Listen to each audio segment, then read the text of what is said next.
Our movie begins with Cameron, who is a Special Forces soldier. After the war ends, he goes to visit his wife, Trisha, at the diner where she works to check on her and their unborn daughter. Cameron is dancing with her when some punks in the diner start mocking them and hitting on Trisha right in front of her husband. Cameron avoids trouble because he just finished his military service and wants to enjoy his time with his family, so he and his wife leave the diner. As they are about to get into their car while it's pouring rain outside, those punks follow them out and keep harassing Trisha. Cameron gets extremely angry and goes to fight them. One of them tries to attack him with a knife, but Cameron takes it from him and stabs him in the neck. The guy drops dead on the ground, and the other two run away. We find out that Cameron killed him, and he's dead. The lawyer tells Cameron to turn himself in so he can get a 3-year prison sentence instead of 5, since it's a case of defending his honor. Indeed, Cameron turns himself in and pleads guilty in court to get a lighter sentence, just as the lawyer told him. But unfortunately, he is sentenced to 8 years in a maximum security federal prison. This is because he is a military officer and was expected to control himself better, and that by doing this, he poses a danger to society. Cameron enters prison, and from his very first day there, he starts working out to maintain his strength and physical fitness. His wife doesn't give up on him. She keeps sending him a letter every day, telling him her news in detail. Even when she gives birth to their daughter, Casey, she continues to send a letter every day along with pictures of his daughter in all stages of her life, so he can watch her grow up before his eyes. His daughter also starts sending him letters, telling him about everything that happens to her at school. He too sends them letters to reassure them about him, sharing what he experiences inside the prison, making it feel as if they are living together. His wife even sends him plenty of food so that he and his cellmate, Lewin, can eat. He hangs many pictures of his daughter on the wall and doesn't care about anyone or anything except his daughter, his wife, working out, reading books, and learning new languages. He stays completely away from any trouble or riots that break out in the prison because he wants nothing to do with problems. He just wants to serve his time and go home to his family.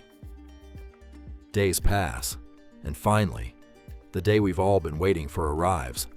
The day Cameron gets released from prison, which coincidentally falls on his daughter's birthday. He brings her a stuffed bunny as a birthday gift, and his friend Lewin is very happy for him and welcomes him out. Lewin is also packing his things to be transferred to a new prison.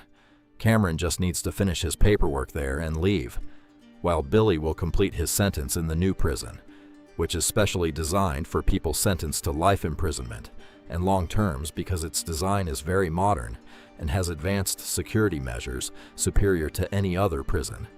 That's why they will travel there by plane.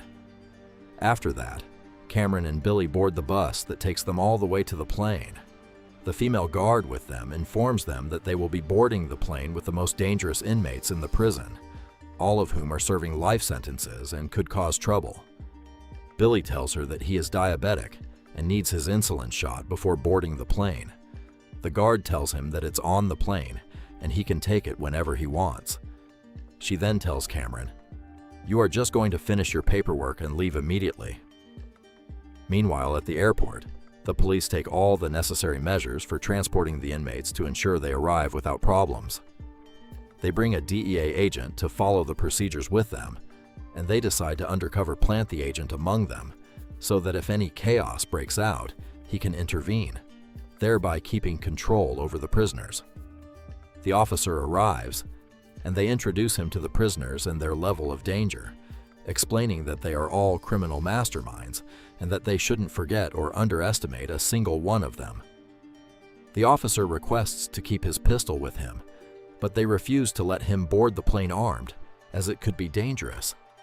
They advise him not to cause any trouble with them because they are professional criminals and killers. They start showing him their faces on the screen so he can remember them well, most of whom are murderers and rapists with very heavy sentences. The guards search them thoroughly before they board the plane, and they instruct the officer that no one should find out his true identity. The guard searching Cameron finds a picture of his daughter in his pocket and takes it away, But the female guard steps in at the right moment and explains to him that Cameron is not like the other inmates, resolving the issue. They search the officer as well to make him look just like the prisoners. While the guard is searching him, he slips a small pistol into his socks so he can defend himself if anything happens on the plane. Then, the plane door is shut on them. From the beginning, it's clear this flight won't end well, because the inmates Cyrus and Nissan have pieces of metal hidden under their skin. They pull them out and use them to unlock their handcuffs. Meanwhile, Cameron sees the inmate Cooper pull a small bottle out of his throat, containing a flammable substance along with a matchstick. He pours the substance on the inmate sitting next to him and sets him on fire. When the female guard sees the fire, she runs to the inmate Cooper and unlocks his handcuffs so the fire doesn't catch him too. She opens the door for the guards and lets them out. They bring a fire extinguisher to put out the burning prisoner, and chaos erupts on the plane. This becomes the perfect moment for Cooper to steal the cell keys from the female guard. He rushes quickly to Nissan's cell, opens the door, and frees him. The female guard keeps hitting him with her baton, but despite that, he unlocks Cyrus's cell too. A massive brawl breaks out between the prisoners and the guards, and most of the guards are killed. At this moment, the pilot hears the banging on the plane and the fire alarm. He asks his co-pilot to take the only pistol on the plane, which the police gave them to protect themselves, and go see what's happening to scare them a little so they calm down. As soon as he leaves the cockpit, Cyrus grabs his hand to steal the pistol. The co-pilot starts shooting wildly while they struggle over the gun, killing 2 prisoners. In the end, the pistol is turned around, and the co-pilot is killed. Cyrus enters the cockpit and threatens the pilot, telling him he will kill him if he doesn't listen to his orders. But the pilot informs him that there is no other pilot besides him, and if he kills him, the plane will crash and everyone will die. However, Cyrus treats death like a game. The pilot gets scared and listens to him. The inmate orders him to notify control that it was just a minor malfunction on the plane, and that they are doing fine, and if he doesn't comply, he will kill him. Afterward, he leaves the pilot and goes outside, announcing to everyone that he is now in full charge of the plane, and everyone must listen to his words. Whoever doesn't like it will be thrown out of the sky. This deeply worries Cameron because he was waiting for this exact day to get out and attend his daughter's birthday, and it's clear he might not make it home. They handcuff the female guard to a cell and unlock all the prisoners to help them, including Cameron. They let out the inmates inside the cells, including one accused of rape, who starts harassing the female guard and trying to rape her. But Cameron cannot stand to watch this, so he steps up and pulls him away from her. All the prisoners see that Cameron is right, and that if this rapist tries anything else, they will throw him off the plane. They untie the female guard so she can defend herself. Cyrus asks the guard, "What were you planning to do in Carson City?" He tells him, "We were going to drop off 6 inmates and pick up 10 from there." Of course, they decide to follow the government's exact plan to continue their way and escape. He tells his companion to gather the 6 who are supposed to get off and informs the pilot that he will stop at Carson Airport. Billy tells him, "Are you crazy? As soon as we reach the airport, we will find police waiting everywhere to transport the prisoners." Nissan comes over and speaks to the inmates, telling them, "There are about 50 armed soldiers waiting for us at the airport. We will try to hand over the prisoners and leave without anyone noticing so we can travel to Mexico." Cooper goes to unlock the remaining prisoners, and when he reaches the undercover officer, he frees him too. The officer attacks him and threatens him with the pistol he has. Cameron tells him to calm down because they will kill him like that. But the officer reveals his true identity to them, saying he was planted among them to intervene if they pulled any stunts. Cyrus hides behind the female guard and shoots the officer, killing him. Cameron earns Cyrus's respect, who then asks for volunteers to drop off at Carson Airport. Cameron's friend, Lewin, wants to get off because if he doesn't get insulin within 2 hours, he will die. However, they don't want any black inmates. They want all 6 to be white, because the ones to be handed over are not black, and they need to play the part perfectly. Cameron's friend tells him, "You get off and inform the police that the plane is hijacked." Meanwhile, the cell where Cyrus was kept remains empty, and they want to clean it to bring in a new inmate. They discover that its walls are soft, which means he was preparing for something that nobody knows about. On the plane, Cameron refuses to get off with the six and changes his mind when he learns that they will gag them and cover their faces, meaning he won't be able to give a signal to the police when he lands. They strip the dead inmates of their clothes to put them on the guards and send them down instead, thus handing the guards over to the police. When they arrive at the airport, there is a sandstorm, which luckily helps them. The guards are dropped off disguised as inmates, gagged, and with their faces covered. Cooper and one of the inmates remove the plane's tracking device so it cannot be monitored. Cyrus plays the role of a guard and tells the police, "The prisoners rioted on the plane, which is why we covered their faces." They board 10 other prisoners. Back in Cyrus's old cell, they tear down the wall and find that he drew a complete plan to hijack the plane. When they open a box, he has left a gift for them inside. Agent Vince survives the explosion and runs to report that the plane has been stolen. Cooper attaches the tracking device to another plane at the airport. The police reach the plane before it takes off, but Cyrus kills a police officer, runs to the plane, and they escape with it. Of course, one of the criminals flies it, because the pilot was one of the 6 who got off. The police follow the tracking device, but the criminals had put it on another plane, as we saw. The officers in the office start arguing among themselves, each blaming the other for not doing their job, and they dispatch armed fighter jets to pursue the criminals' plane. On the plane, the inmates free the 10 who just boarded. The police call them at this moment, and Cyrus answers. Cyrus starts provoking them, saying he killed one of them, and the officers hang up on him. Cameron asks them about their destination, and Cyrus tells him they are heading to an abandoned airfield that is 45 minutes away from the police. At the airport, we see Cameron's wife and daughter waiting for him, and they are taken in to be interrogated about the plane hijacking. Cameron's friend, Lewin, can't hold out much longer and needs insulin, or he will die. Agent Vince is certain of Cameron's innocence and tells them that he didn't get off the plane even though today is his release day, which means he is on our side and stayed on the plane to help us. The plane is flying slowly because of an engine problem. Cyrus orders Nissan to go down and inspect it. Nissan aims his pistol at Cameron and demands that he go down to check the problem. Indeed, Cameron goes down and finds Cooper dead, stuck in the landing gear of the plane. Nissan tells him to dump him to reduce the weight. An ingenious idea comes to Cameron. He writes the plane's destination on Cooper's shirt and writes that whoever finds the body should notify the police. Sure enough, the body falls onto a car, causing a total mess on that street. Agent Vince is still questioning Cameron's wife, wanting to know why he didn't get off the plane. She tells him that he is eager to see his daughter, whom he will see for the first time, and since he didn't get off, it means something prevented him. While he is talking to her, he receives a call informing him about the body that fell from the sky. This makes him rush over immediately, and he discovers that they are tracking the wrong plane. He calls the other police units, informing them that the plane they are monitoring is not the criminal's plane. They realize this mistake. Vince takes a car and heads to the location Cameron wrote down. Meanwhile, on the plane, the serial killer Billy finds out that Cameron completed his prison sentence and lied to them when he said he still had 15 years left. They start fighting, and unfortunately, Cameron accidentally kills him. Finally, Agent Vince arrives at the abandoned airfield where the plane will land. A few minutes later, the criminal's plane arrives, and Vince hides so no one sees him.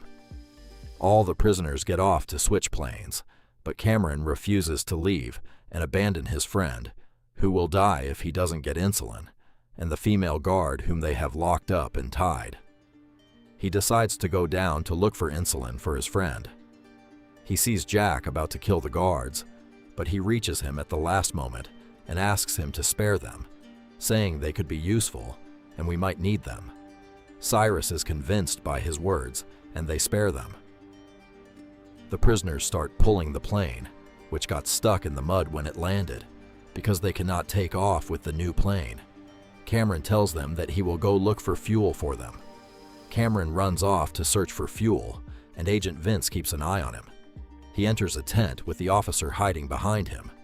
When a group of inmates comes out and surrounds him, the officer reveals himself, and together with Cameron, they take them all out. Cameron aims his weapon at the officer and asks him, "Who are you?" The officer introduces himself, telling him that he met his wife and daughter, and that everyone is wondering why he didn't get off the plane. Cameron gets straight to the point, telling him that his friend is very sick, and he couldn't leave and abandon him. The officer asks him for his help, and Cameron agrees. He leaves him and runs off to search for insulin to save his friend.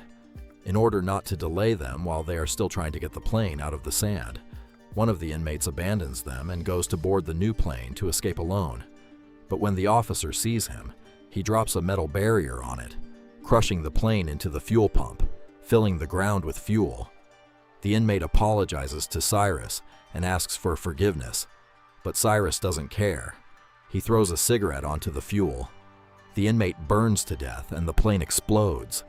Cameron, who was inside the station, runs away from the explosion and escapes at the last second.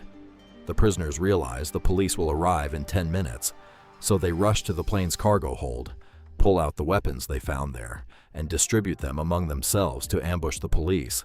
Cyrus coordinates the plan for them. When the police arrive, they blow up their car's gas tank, wiping out a large number of them.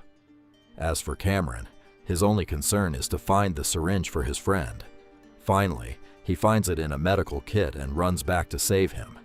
He gets delayed due to the fierce battle between the police and the criminals, with explosions and gunfire everywhere. When he reaches the plane, he ties it with a rope to a pillar, then goes inside to save his friend. However, he is shocked to find Billy trying to rape the female guard again. Cameron punches him in the face, locks him in a cell, gives his friend the shot, and saves him. The security forces arrive with military helicopters/jets to arrest the criminals.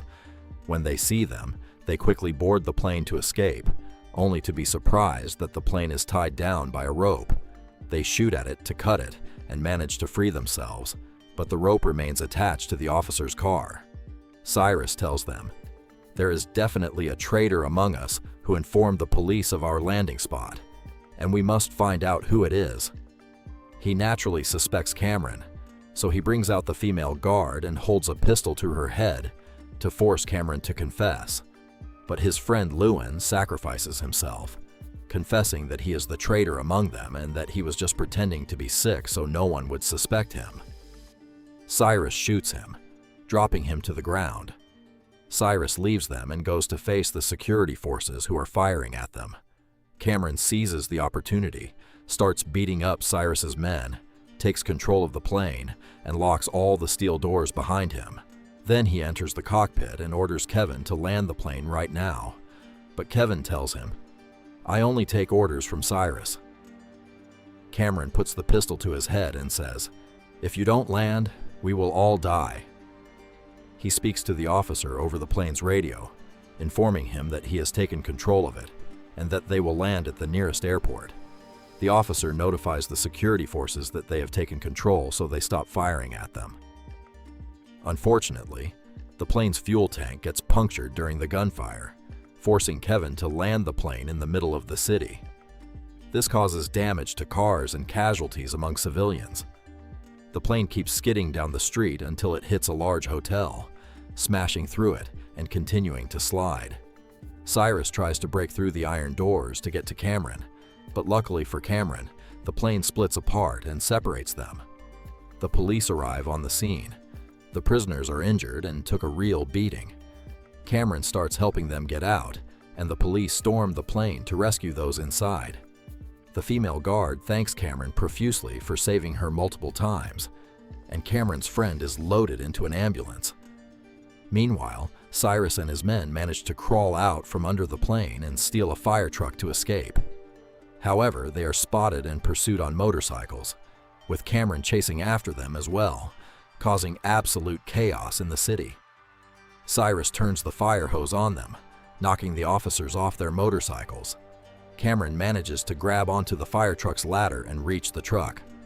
Cyrus tries to throw him off, but the officer exploits the opportunity and manages to reach the truck's cab near the driver. Cameron hits Cyrus in the leg with a piece of iron and handcuffs him to the ladder. Suddenly, the driver crashes into an armored cash transport truck, causing a massive explosion. Cameron and the officer manage to jump off and save their lives. Dollars start scattering in the sky, and Cyrus and his men die in this explosion. As for Cameron, he finds the teddy bear he brought for his daughter and sees his wife and daughter standing in the distance. He is overjoyed to see them again, gives the teddy bear to his daughter, and his wife throws herself into his arms, hugging him. This is where our movie summary ends. If you like the video, don't forget to like, subscribe, and turn on the notification bell to stay updated with all our latest content.